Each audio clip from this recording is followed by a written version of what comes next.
بسم الله الرحمن الرحيم الحمد لله نحمده ونستعينه ونستغفره ونعوذ بالله من شرور أنفسنا وسيئات أعمالنا من يهده الله فلا مضل له ومن يضلل فلا هادي له أشهد أن لا إله إلا الله وأشهد أن محمدا عبده ورسوله أما بعد السلام عليكم ورحمة الله وبركاته.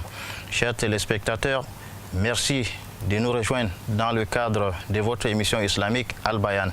Al-Bayan, c'est tous les vendredis à partir de 21h30 sur votre chaîne préférée DBS. Alhamdulillah, aujourd'hui nous allons aborder le sujet des femmes, à savoir Al-Hayd, les menstrues, Al-Nifas, les louchis et enfin Al-Janaba, la Janaba. Et pour en parler, j'ai invité sur ce plateau le frère Cheikh Baïro Mohamed Ali. Assalamu alaikum wa rahmatullahi wa barakatuh. Wa alaikum assalam wa rahmatullahi wa barakatuh. Merci une fois de plus d'avoir répondu à notre invitation ce soir. Merci beaucoup, c'est moi qui vous remercie également de m'avoir invité pour partager, Inch'Allah, avec les frères et sœurs, Inch'Allah. Non, mesdames et messieurs, fidèles téléspectateurs, comme de coutume, nous allons commencer par vous proposer une belle lecture coranique. A tout de suite.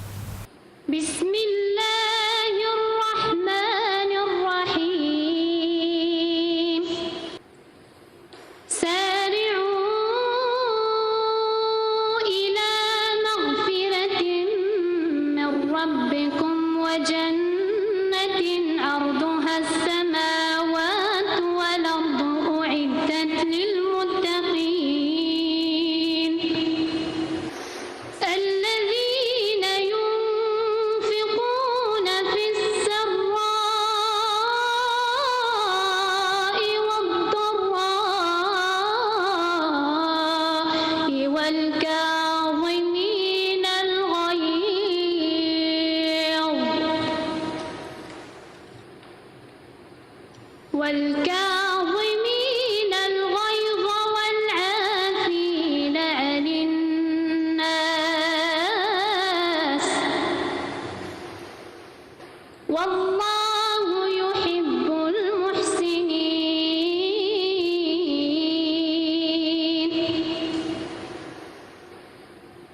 والذين إذا فعلوا فاحشة أو ظلموا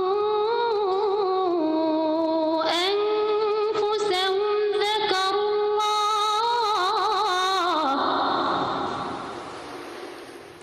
ذكروا الله فاستغفروا لذنوبهم ومن يغفر الذنوب إلا الله ولم يصروا على ما فعلوا وهم يعلمون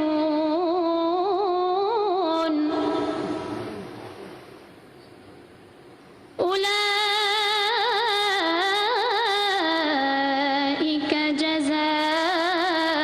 جزاؤهم مغفرة من ربهم وجنات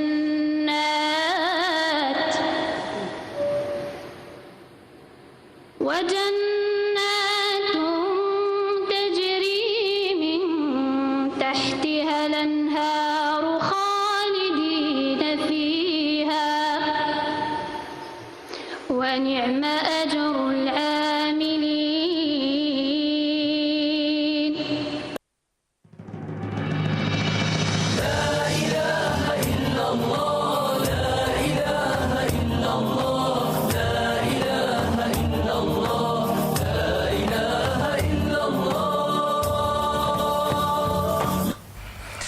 Oustaz, frère Baïro, Cheikh, comme je le disais tantôt, aujourd'hui nous allons aborder le sujet des femmes. Nous allons commencer par Al-Hayd, c'est-à-dire les menstrues. Alors, quelles sont les caractéristiques du flux menstruel?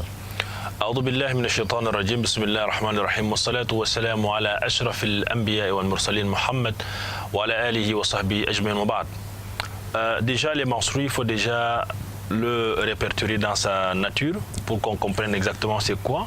En fait, les menstruations, c'est les femmes, chez la femme, c'est le sang qui coule, ce qu'on appelle généralement le sang qui coule périodiquement chez la femme, c'est-à-dire variant de 24 heures à 15 jours. Donc il y a différents types de femmes qui ont les menstruations, soit les écoulements de sang qui s'effectuent donc de 24 heures à 15 jours en fonction donc de la nature de cette femme-là. Donc cet écoulement-là, c'est un sang qui est particulier. Chez certaines femmes, ça vient avec un peu de douleur, chez d'autres, c'est naturellement.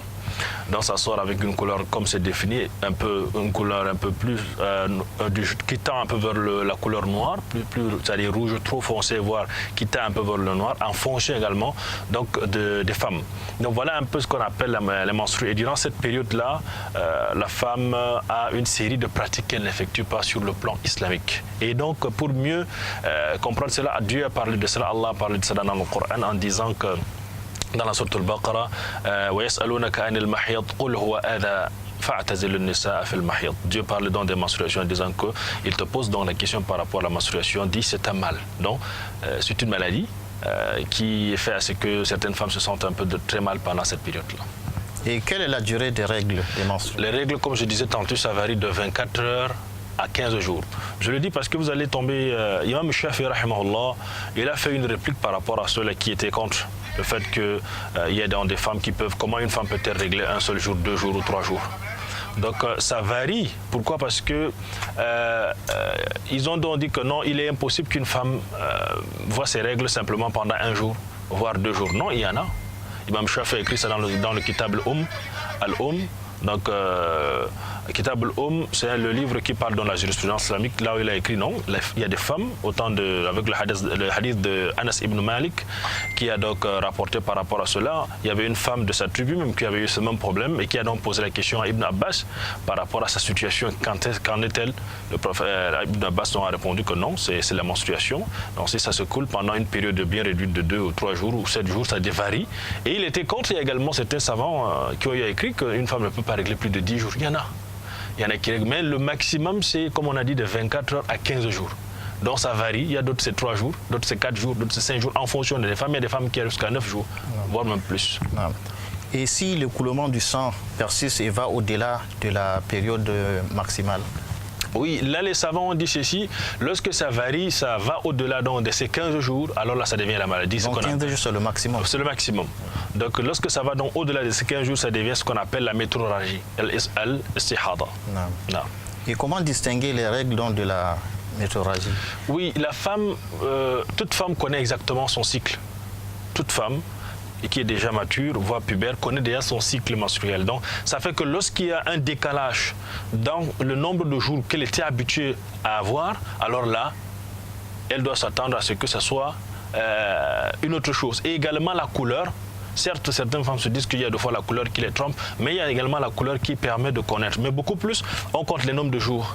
Lorsqu'elle a par exemple 4 jours, au-delà de 4 jours, si elle voit qu'elle est en train de régler à plus de 5, 6, 7 jours, alors là, ce n'est plus les règles.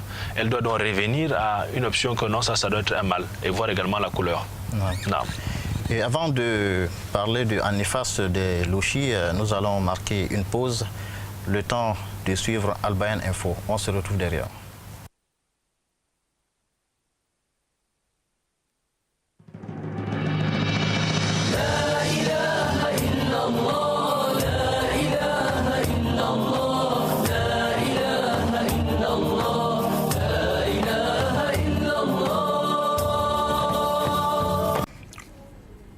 Dans le Wisconsin aux États-Unis, plusieurs employés musulmans ont pris la décision de quitter leur emploi après que les horaires de pause aient été modifiés. En effet, ces employés musulmans pouvaient jusqu'alors prier aux heures de pause. Seulement voilà, les responsables de l'entreprise Ariens ayant pris la décision de changer ces horaires, les employés musulmans ont logiquement décidé d'arrêter de travailler. Ce sont au moins 53 employés de cette boîte qui ont donc quitté leur emploi. Et pour cause, ces derniers ne pourront plus effectuer leur prière à l'heure, appliquer le deuxième pilier de l'islam, comme il se doit, ou le délaisser. La question ne se pose évidemment pas. Le départ de ces employés ne sera pas sans conséquence pour l'entreprise qui devra remplacer une 50aine de personnes en quelques jours. Les responsables de l'entreprise se désolent donc de cette décision. Ils avaient jusqu'à présent tout mis en œuvre pour permettre aux musulmans de prier sur leur lieu de travail à des heures précises, mais ils expliquent que la demande croissante de fabrication les contraint à modifier ces horaires. Nous demandons aux employés de prier durant les pauses dans les salles de prière désignées. Notre environnement de fabrication ne permet pas de pause imprévue dans la production, souligne la porte-parole de la société. Les responsables de l'entreprise Ariens précisent qu'ils ont un profond respect pour l'islam. Preuve en est les salles de prière aménagées. Les responsables de boîte ont également précisé qu'ils feront leur possible pour répondre aux besoins des employés en déclarant « Nous accueillerons tous les employés souhaitant reprendre leur travail en vertu de la nouvelle politique. Nous tenterons de chercher des solutions dans les changements qui ne coïncident pas avec les temps de prière. Nous respectons leur foi et nous respectons leurs décisions indépendamment de leur choix de retourner au travail ou pas. » La direction de l'entreprise tente donc de récupérer ses employés musulmans. Cela nous rappelle que même si l'on travaille, la dunya ne doit pas être une priorité car adorer Allah est le seul but pour lequel il nous a créés. La ilaha illallah, Muhammad Rasulullah. Le mois dernier, le grand rabbin du Royaume-Uni avait exprimé sa volonté de voir l'islam être enseigné dans les écoles juives du pays. Ephraim Mirvis avait en effet déclaré qu'il est plus important que jamais que leurs enfants aient une meilleure compréhension de l'islam et qu'ils construisent de solides relations avec les musulmans britanniques.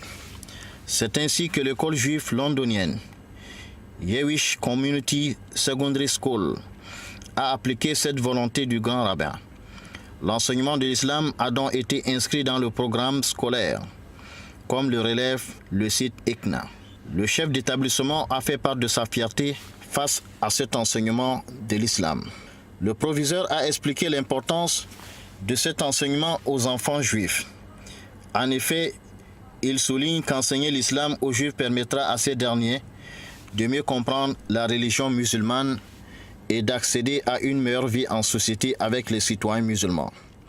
Ainsi, cette initiative a pour objectif d'apprendre à connaître l'autre pour mieux le comprendre, indépendamment de ce qui se dit aux alentours. Chaque élève pourra ainsi se forger sa propre opinion à partir de ce qui lui a été enseigné. Des cours pour viser un meilleur vivre ensemble sur le long terme. Le défi est de taille, mais les membres de l'établissement juif se disent investis et motivés pour y parvenir. La ilaha illallah, Muhammad Rasulullah. Les mystères d'Allah, toujours pas élucidés. Une 9e planète peut être découverte. 2 chercheurs de la California Institute of Technology s'attellent à la recherche pour trouver une hypothétique raison à la déformation de certains corps au-delà de Neptune. Les simulations numériques viennent de la conclusion qu'une 9e planète existerait. Les chercheurs de la Caltech se sont basés sur les travaux urbains Le Verrier, éminent astronaute français en 1846. Ce dernier avait émis l'hypothèse de l'existence d'un corps au-delà du Soleil autour de la trajectoire d'Uranus, pour enfin découvrir avec ses calculs Neptune. Les chercheurs américains sont allés encore plus loin. En travaillant de la même manière que le français, ils ont calculé que, par-delà Neptune, dans une région appelée ceinture de Kuiper, une planète géante 10 fois plus grosse que la Terre et dont la révolution autour du Soleil prendrait 10 000 à 20 000 ans, existait sûrement. Les résultats de ces calculs ont été publiés le 20 janvier dans la revue The Astronomical Journal et laissent les spécialistes penser qu'il faudra passer à la phase d'observation. Nul besoin pour nous musulmans du télescope géant Keck à Hawaï, mobilisé spécialement pour les prochaines observations de cette découverte pour être certain de la grandeur de notre univers. La parole d'Allah Ta'ala nous suffit comme outil de certitude pour prendre conscience qu'une telle création formidable vient d'un créateur encore plus grand. Allahu Akbar. La ilaha illallah, Muhammad Rasulullah. Le gouvernement d'Érythrée, pays dans la corne de l'Afrique, demande aux hommes de marier plus d'une femme sous peine d'emprisonnement. Le pouvoir de ce pays oblige ainsi les hommes à être polygames ou de faire l'objet de poursuites judiciaires. Un texte de loi a été rendu public à ce sujet en ces termes, en se basant sur le jugement de Dieu à propos de la polygamie et des circonstances actuelles du pays. Beaucoup plus de femmes que d'hommes.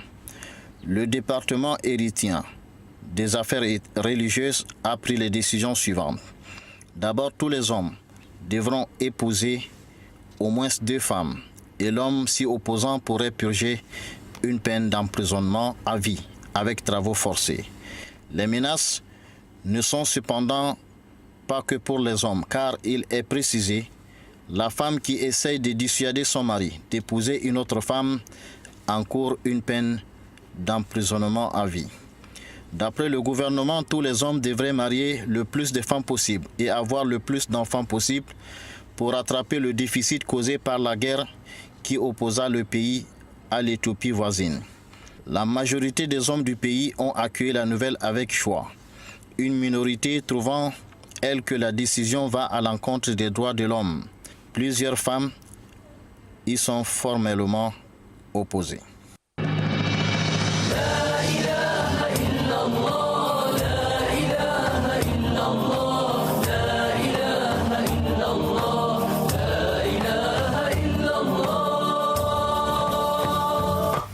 Alors, Cheikh, un petit commentaire sur l'actualité.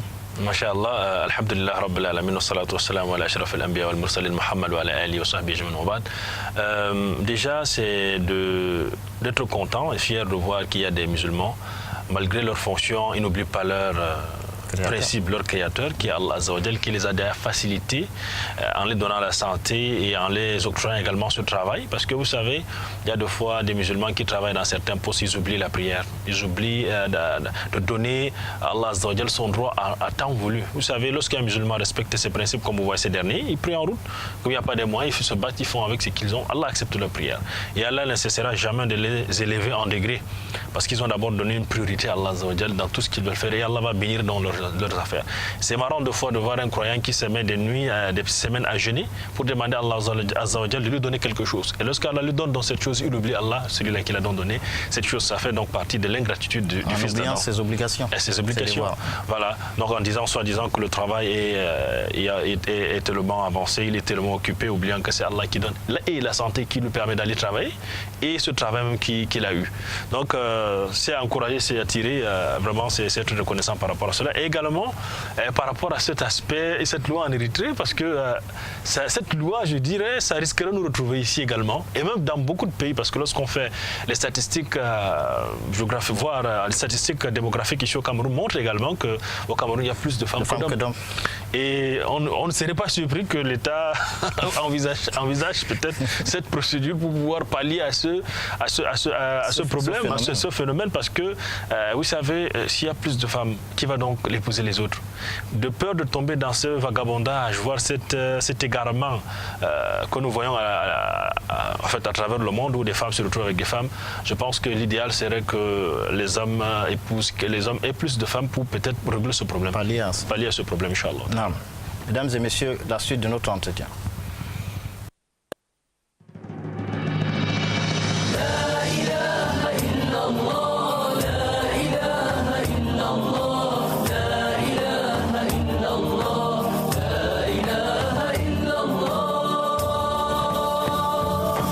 Nous allons maintenant parler de An-Nifas, c'est-à-dire les lochis. D'abord, c'est quoi les lochis?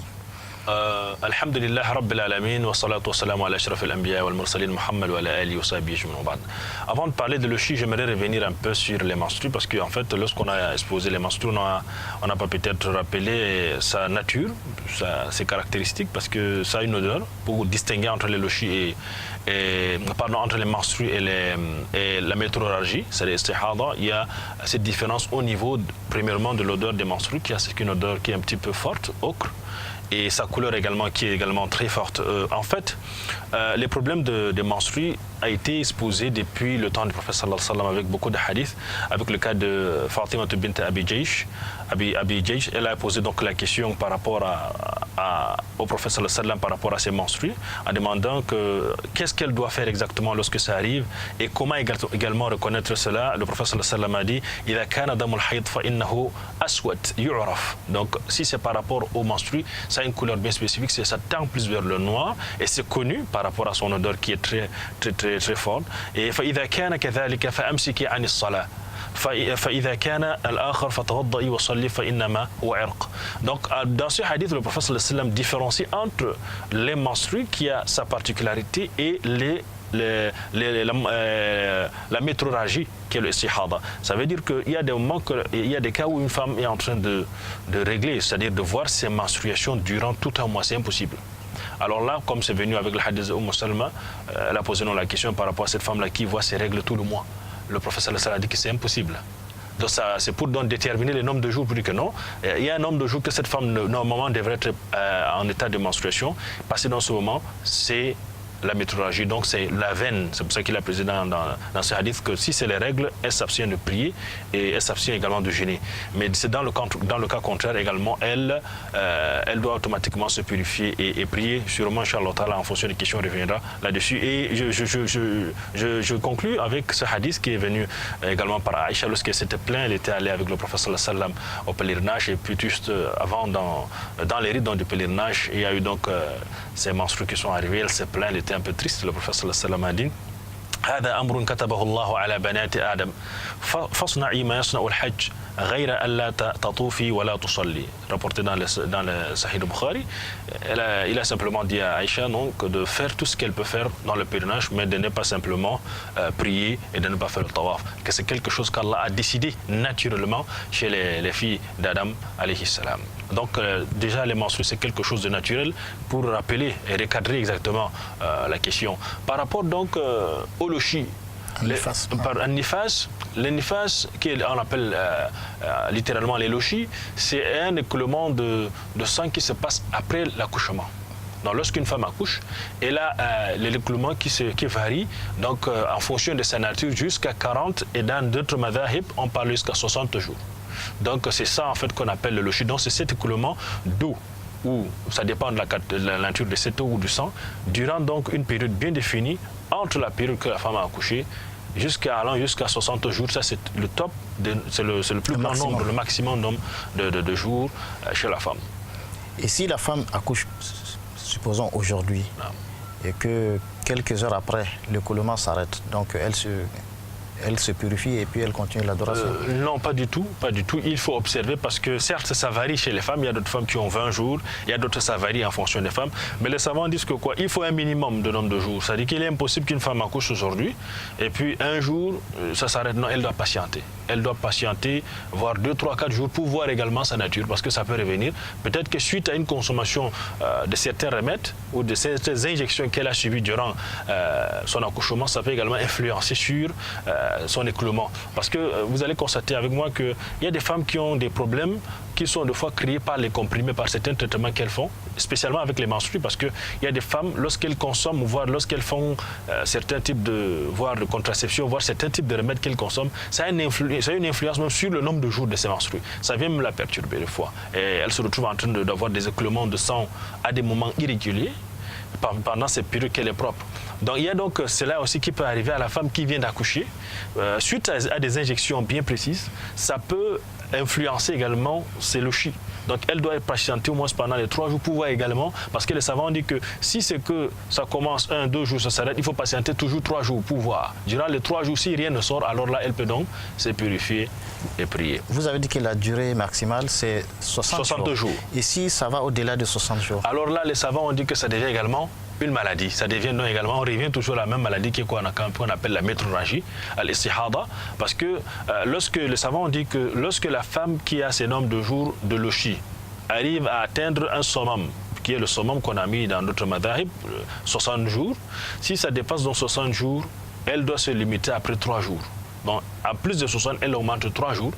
Après là, elle se purifie, et elle commence à prier. Donc même si ça s'écoule, alors là, elle doit tout simplement, à chaque heure de prière, comme un cas de maladie, par exemple une femme qui a la métrorragie, le sang peut couler durant une bonne période. À ce moment-là, elle est appelée à chaque fois à aller se purifier, c'est-à-dire faire une toilette simple à la douche et faire ses ablutions, venir prier. Donc là, c'est un cas de maladie. Et lorsqu'une femme fait une fausse couche, on constate également un écoulement du sanguin. Alors s'agit-il de lochi dans ce cas? Bonne question. En fait, les savants classifient ça de deux manières. Vous savez, lorsqu'une femme fait une fausse couche, vous savez, en islam, le hadith qui est venu dans Arbon Hadith, qui est rapporté dans le Sahih, nous rappelle par rapport à la création. Allah Azza wa Jal, dans le hadith, le prophète nous dit que lorsque le fils d'Adam se forme dans le ventre de sa maman, après 120 jours, Allah envoie un ange pour insuffler l'âme, ce que l'être humain sera. Donc il y a ces choses qu'il doit écrire, sa richesse, son temps de vie sur la terre, ce qu'il sera. Donc après, dans ce moment-là, l'âme a donc soufflé, donc déjà l'âme, il y a déjà tout écrit. Donc c'est pour ça que les savants ont dit que lorsqu'il y a écoulement avant les 120 jours, c'est une fausse couche, mais l'enfant n'est pas formé. Donc le sang qui s'écoule n'est pas un sang, on n'appelle pas ça nifas. Ce n'est pas un sang de lochi. Ça, c'est un sang simple de fausse couche. C'est la raison pour laquelle les savants ont dit que lorsqu'il y a donc fausse couche avant dans le 120 jours, ce n'est pas un sang de lochi. Dans la femme, lorsqu'elle va donc subir donc, cette cure, parce que lorsqu'elle va faire cette fausse couche 2 mois, peut-être après 2 mois de grossesse, elle a une fausse couche, ou 3 mois de grossesse, elle a une fausse couche. Alors là, lorsqu'elle va aller donc finir de faire ses cures à l'hôpital, après avoir nettoyé, et qu'elle a observé que le sang est fini après ses injections, elle peut donc se purifier et laver, se purifier et prier. Donc ça n'empêche pas, même s'il y a encore les écoulements qui continuent, ça n'empêche pas la femme de prier parce que ce n'est pas considéré comme le sang de lochi. Mais contrairement, si une femme traverse donc déjà cette période de 4 mois, c'est-à-dire après les 120 jours, s'il s'avère qu'il y a une fausse couche, peut-être au 5e mois ou au 6e mois, en ce moment-là on appelle ça fausse couche. Le sang c'est ce deuxième type de fausse couche, ça veut dire que le sang qui y coule, on considère ça comme un nifas. Ça veut donc dire que la femme ne prie pas pendant cette période-là. Et il est même conseillé dans la sunna du prophète sallallahu alayhi wa sallam, lorsqu'il y a dans cette fausse couche, l'enfant est déjà presque en formation, il est conseillé en islam d'abord de donner le nom à cet enfant qui est décédé, n'est-ce pas? C'est avec ça qu'on va l'appeler Yom al-Qiyamah, et de le nettoyer.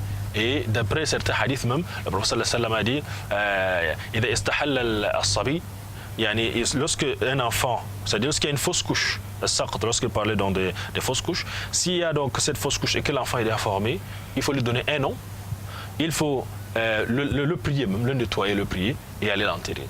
Donc on doit donc lui donner un nom et on ne le nettoie pas, le prier et on l'enterre. Donc en ce moment-là, la femme, à cette période-là, elle ne doit pas prier.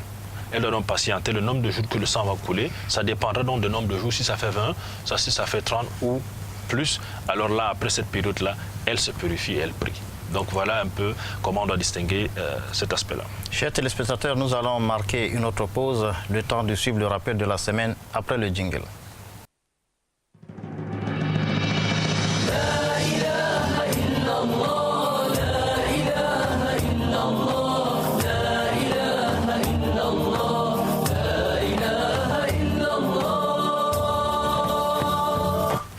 Ô vous les hommes, craignez Allah sincèrement, car la crainte d'Allah, par la crainte d'Allah, les degrés sont élevés, les difficultés sont facilitées et le mal est repoussé. Serviteurs de Dieu, sachez que la vie est construite sur des bases et des principes qui engendrent le bonheur et qui encouragent les créatures à s'aider mutuellement. Et parmi ceux-ci se trouve un caractère noble, à savoir la miséricorde. La miséricorde est une qualité qu'Allah a répandue parmi ses créatures. Il l'a donnée aux bienheureux et en a privé les malheureux. Selon Abu Huraira, qu'Allah soit satisfait de lui, le prophète qu'Allah prie sur lui et le salue a dit ceci: Allah possède sans miséricorde. Il a descendu une sur terre avec laquelle les créatures se témoignent réciproquement la compassion. Ainsi, le cheval et la chamelle lèvent leurs sabots pour ne pas blesser leurs petits. et Allah a gardé 99 miséricordes pour le jour du jugement dernier. Hadith rapporté par Al-Bukhari. La miséricorde fait donc partie des qualités d'Allah, qu'il soit exalté. Avec la miséricorde, les créatures ressentent la tendresse les uns envers les autres. Celui qui est fort a pitié de celui qui est faible. Il l'aide et le protège contre le mal. Et les fils d'Adam s'aiment mutuellement. La miséricorde donc se trouve dans la nature humaine créée par Allah. Mais cette nature humaine peut être effacée à cause des péchés. Ceci provoque la disparition de la miséricorde et rend le cœur dur, ne ressentant plus aucune pitié. Eh bien, que la miséricorde fasse partie de la nature humaine, l'islam a ordonné aux musulmans d'être miséricordieux, car l'islam est la religion de la miséricorde. De même que les enseignements de l'islam sont venus pour la réalisation du bien, de la justice, de la tranquillité, de la vérité, de la paix, de l'adoration d'Allah, le Seigneur des mondes, et pour la disparition de ce qui est faux et du mal. En effet, Allah a dit à son prophète qu'Allah plus sur lui et le salut, nous ne t'avons envoyé que comme miséricorde aux habitants de ce monde. Selon Jarir ibn Abdallah, qu'Allah soit satisfait de lui, le messager d'Allah, qu'Allah plus sur lui et le salut, a dit: celui qui n'a pas de compassion pour les gens, Allah ne sera pas miséricordieux envers lui. Allah a aussi ordonné d'avoir la compassion pour les animaux, car l'islam est la religion de la miséricorde, de la justice et de la paix. Ash-Sharit, qu'Allah soit satisfait de lui, a dit qu'il a entendu le messager d'Allah, qu'Allah plus sur lui et le salut, dire: quiconque tue un oiseau sans raison valable, celui-ci se plaindra à Allah le jour du jugement en disant: ô mon Seigneur, un tel m'a tué sans raison valable. De même que l'islam interdit aux musulmans l'injustice envers les non-musulmans. Hisham ibn Hakim ibn Hizam, qu'Allah soit satisfait de lui, a dit qu'il passa en Syrie devant des gens du livre, c'est-à-dire des chrétiens et des juifs, emprisonnés.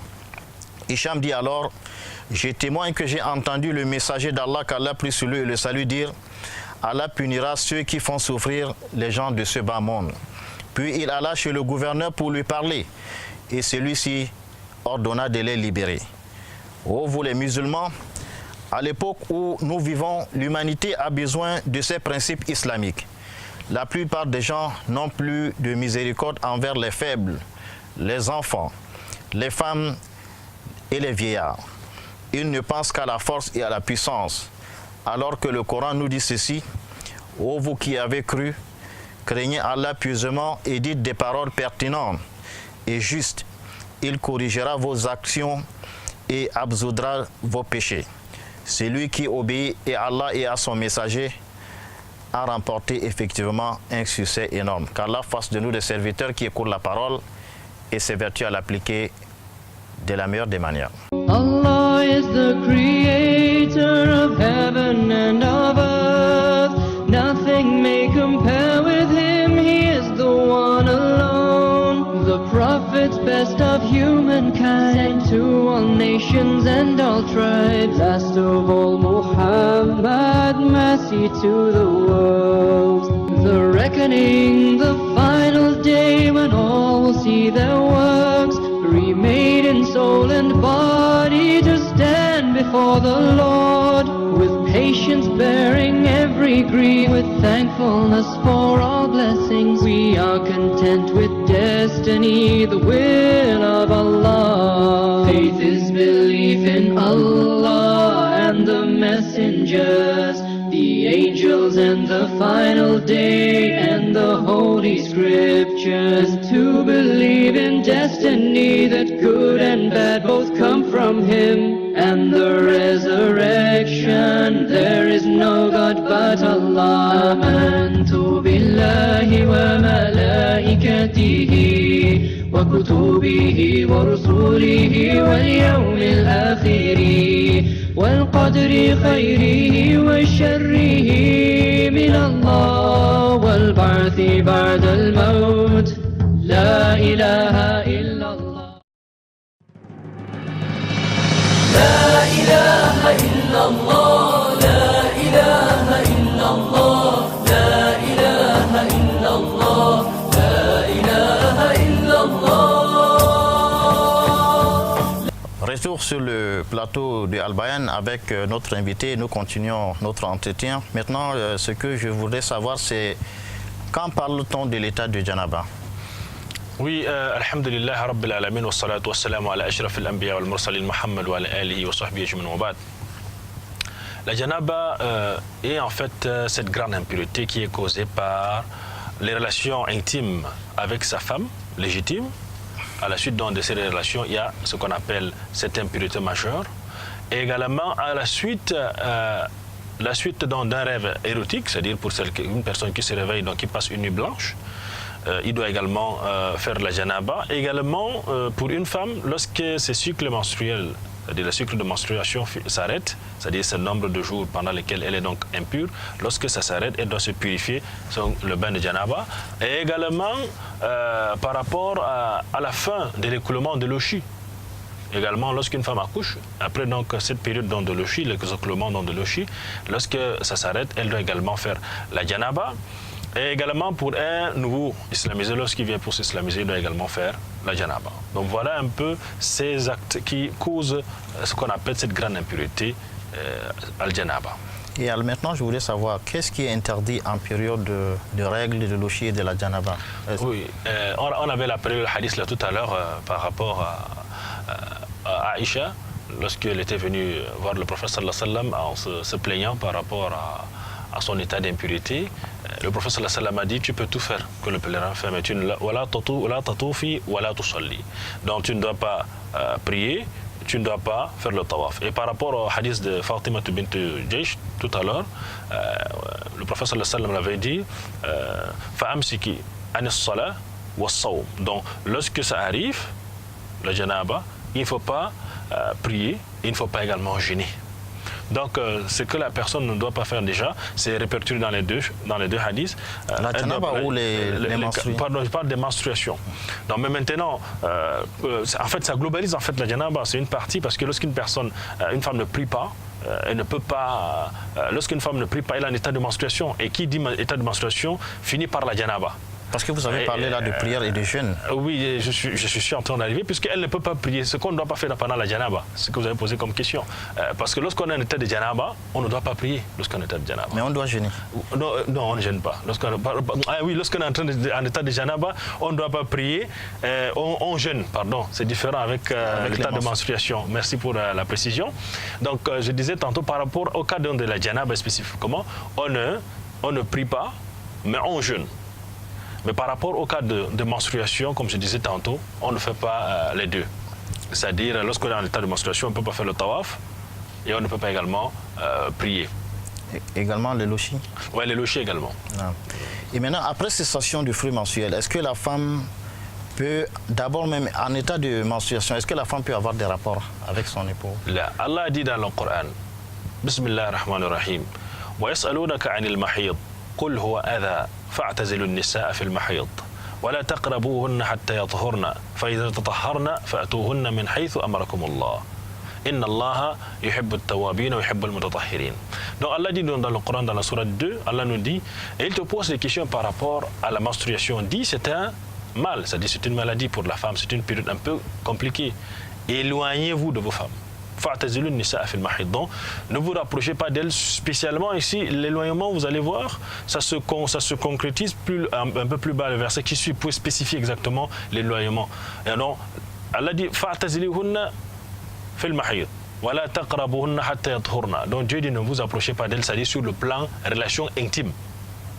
C'est-à-dire que pendant cette période-là, l'homme ne doit pas s'approcher de sa femme sur le plan intime, c'est-à-dire sur les relations intimes. Mais les bises et autre chose, il n'y a pas de problème. Donc il n'y a pas de relation intime pendant cette période de janaba. La femme, cette période de menstruation, l'homme ne doit pas s'approcher de sa femme. C'est un verset du Coran qui l'interdit. Et les préliminaires? Voilà. Oui, les préliminaires également, il n'y a pas de problème par rapport à cela. Parce qu'Aïcha a rappelé même que lorsqu'elles étaient en état de menstruation, elle avait l'habitude d'attacher bien le bas. Tout ce qui était en bas, ils attachaient très bien. Et lorsqu'ils étaient non avec le prophète sallallahu alayhi wa sallam, il n'y a pas de problème par rapport aux préliminaires et autres. Donc, mais pour nous également, par rapport à notre contexte, il faut être prudent parce que ce n'est pas parce qu'on a lu le hadith que le prophète sallallahu alayhi wa sallam, en état de menstruation, il allait vers ses femmes pour faire les préliminaires, que nous aussi on va oublier, on se lance sans avoir pris peut-être au préalable des précautions qui permettent à ce qu'on ne traverse pas, voire on ne franchisse pas cette barrière, parce que vous savez, comme c'est un instinct très très puissant chez l'homme, il faut donc pouvoir, et même chez la femme, il faut donc pouvoir mieux contrôler ça. Pendant cette période, il faut que la femme s'habille avec un habillement spécifique, même s'il y a des préliminaires à faire. Est-ce qu'une femme en période de menstruation ou de lochi, est-ce qu'elle peut tenir le Coran? Les savants ont donné des conditions, des critères, parce qu'il y a dans la sourate Ar-Rahman, Allah nous dit, dans la sourate Al-Waqi'a, Dieu nous dit La yamassuhu illa al-mutahharun. Donc, nul ne touche dans ce Coran sauf ceux-là qui sont purs. Et le prophète sallallahu alayhi wa sallam avait donc déconseillé à la femme donc, une série de choses à ne pas faire lorsqu'elle est en état de menstruation. Et y compris également le fait donc, de toucher le Coran entier avec cette période-là. Mais les savants ont dit, si une femme étudie le Coran, n'est-ce pas, qu'elle mémorise le Coran, il n'y a pas de problème, c'est qu'elle touche peut-être une partie du Coran, mais pas tout le Coran entier, une partie du Coran. Ça, c'est le point de vue le plus approuvé par rapport au plaid des savants. Donc, les juz, comme on appelle l'Ajiza, si elle doit donc enseigner ou elle doit apprendre, il n'y a pas de mal par rapport à cela. Mais pour certains savants, ils sont catégoriques par rapport à cela. Il est donc préférable pour cette femme-là, peut-être de tenir, qu'il y ait une autre personne qui arrête le Coran à sa place. Mais il y a un groupe de savants qui disent que non, il n'y a pas de problème si ce sont les Ajiza, dans les particules du Coran, à ce qu'elle puisse donc toucher cela lorsqu'elle apprend donc le Coran. Et est-ce qu'elle peut également entrer dans une mosquée? Oui, par rapport à la mosquée, il n'y a pas de problème. Pourquoi? Parce que le hadith que j'ai rappelé tout à l'heure, bien qu'elle soit en état d'impureté, elle soit en état de règle, le prophète sallallahu alayhi wa sallam a dit qu'elle peut tout faire, que les pèlerins font. Là, elle peut faire le sa'i entre Safa et Marwa, mais elle ne peut pas faire le tawaf, elle ne peut pas prier. Donc c'est pour dire qu'elle est dans la maison sacrée. Et le prophète sallallahu alayhi wa sallam avait même dit dans beaucoup de hadiths que lorsque les périodes par exemple de fête arrivent, même les femmes en état de lochi ou de menstruation, elles sont appelées à venir sur le sermon de la fête les deux grandes fêtes de l'islam.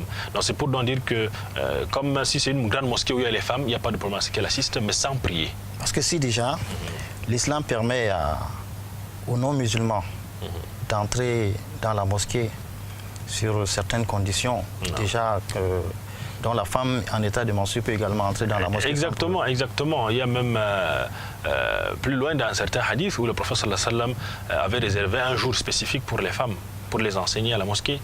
Et pendant cette période-là, les femmes qui étaient en menstruation et même les femmes qui étaient pures venaient assister pour suivre le cours. Donc il n'y a pas de mal à cela, comme vous avez précisé le hadith, avec le cas au temps du prophète sallallahu alayhi wa sallam, et même de nos jours. Il y a donc des cas comme ça qui poussent à ce qu'on vient inaugurer une mosquée avec des autorités, ça n'empêche pas. Non. Donc c'est la seule chose, c'est que pendant ces périodes-là, il ne faut pas faire les actes qui sont bien connus, qui sont la prière. Non. Alors nous allons répondre à quelques questions très rapidement compte tenu du temps après le jingle de Al-Jawab.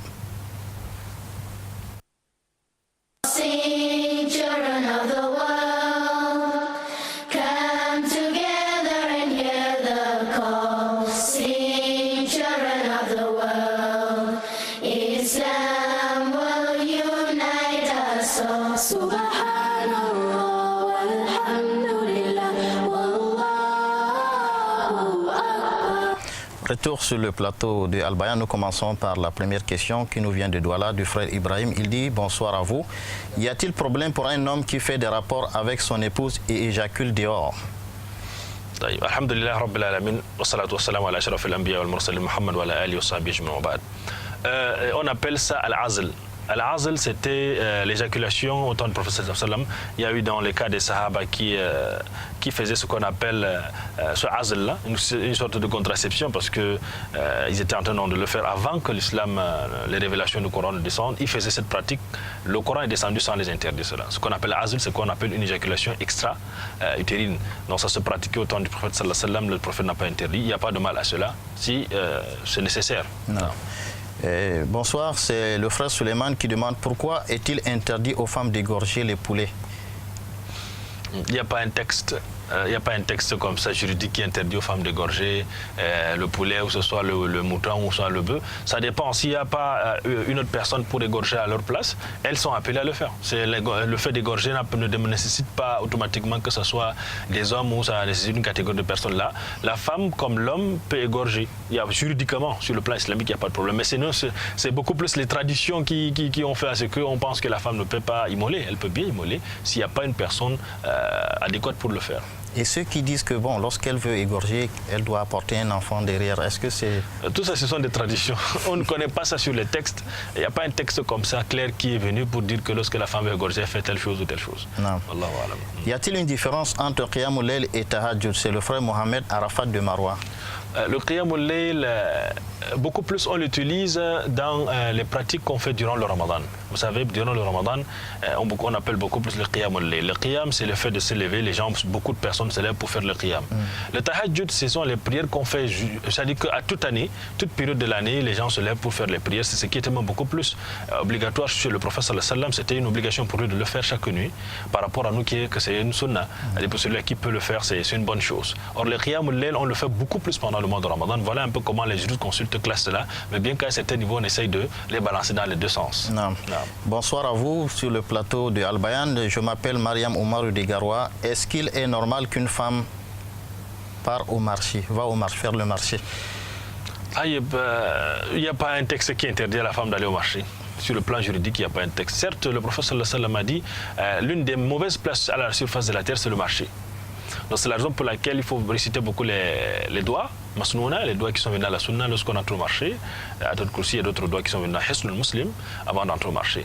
Et donc s'il n'y a pas un homme pour aller faire cela, il n'y a pas de problème. La femme, par exemple, pour faire des choix personnels par rapport à leurs habits personnels, leurs affaires personnelles, il faut que ce soit elle-même qui parte au marché. Les femmes du prophète sallallahu alayhi wa sallam, que ce soit les femmes des sahaba au temps du prophète sallallahu alayhi wa sallam, elles partent au marché, il n'y a pas de problème à cela. Donc, mais il faut sortir en respectant les conditions islamiques, il n'y a pas de mal à cela. Alors, nous continuons avec les questions. C'est le frère Ibrahim Gapout de Koutaba qui demande « Que dois-je faire de ma femme qui ne prie pas ?» La meilleure des façons, premièrement, c'est de dialoguer. Vous savez pourquoi elle ne prie pas. Wallahu alam, elle est musulmane. Si elle est musulmane, elle ne prie pas, il faut déjà dialoguer avec elle. S'il y a possibilité, l'envoyer à l'école, apprendre. Parce que vous savez, l'ignorance également est à la source de beaucoup de problèmes. Peut-être qu'elle ne connaît pas le pourquoi elle doit prier. Donc, il faut, si elle est musulmane, c'est déjà de dialoguer avec elle, de l'amener donc à l'école, de pousser cette dernière à aller à l'école, à aller apprendre. Peut-être qu'en apprenant derrière, bi'idhnillah ta'ala, elle pourra donc changer. Et beaucoup prier également pour elle, afin qu'elle puisse changer, bi'idhnillah ta'ala. Non. Bonsoir à vous. Je voudrais savoir, est-ce qu'une jeune fille peut faire voir son visage à un homme? C'est la sœur Fati de Garaboulaye. Évidemment, si elle ne veut pas voir elle est jeune fille, elle veut se marier, mais si elle se cache, qui va la voir? Donc il est permis en islam, dans la jurisprudence, lorsqu'on parle des fiançailles, ou bien la ru'ya, c'est-à-dire lorsqu'on veut parler de la vision, par exemple, qu'un prétendant qui veut se marier, une personne qui veut vraiment se marier, une jeune fille qui veut se marier également, si elle a un prétendant qui vient pour la voir, il n'y a pas de problème à ce qu'elle puisse se dévoiler son visage, afin que ce dernier voit à qui il a affaire, quel est ce genre de femme. Donc il n'y a pas de mal à cela, c'est qu'elle se dévoile son visage, afin que ce dernier la puisse voir et apprécier. Non. Donc nous sommes arrivés au terme de notre émission de ce soir. Il ne me reste qu'à vous remercier, cher frère Bayrou, d'être passé sur le plateau de Al-Bayan. Merci pour les précisions, les éclaircissements que vous avez donnés, n'est-ce pas, à nos téléspectateurs, surtout aux femmes qui sont nombreuses, j'espère, ce soir à nous regarder. Inch'Allah, barakallahu fikum, c'est moi qui vous remercie, qu'Allah nous facilite et que tous nos erreurs, qu'Allah nous pardonne, Inch'Allah. Merci également à vous, fidèles téléspectateurs, de nous avoir regardés. Inch'Allah, nous allons nous retrouver vendredi prochain, lorsqu'il sera 21h30 dans le cadre de votre émission Al-Bayan. D'ici là, portez-vous bien, qu'Allah vous assiste et qu'il vous garde. Subhanakallahumma wa bihamdik. Ashhadu an la ilaha illa ant astaghfiruka wa atubu ilayk. Wassalamu alaikum wa rahmatullahi wa barakatuh.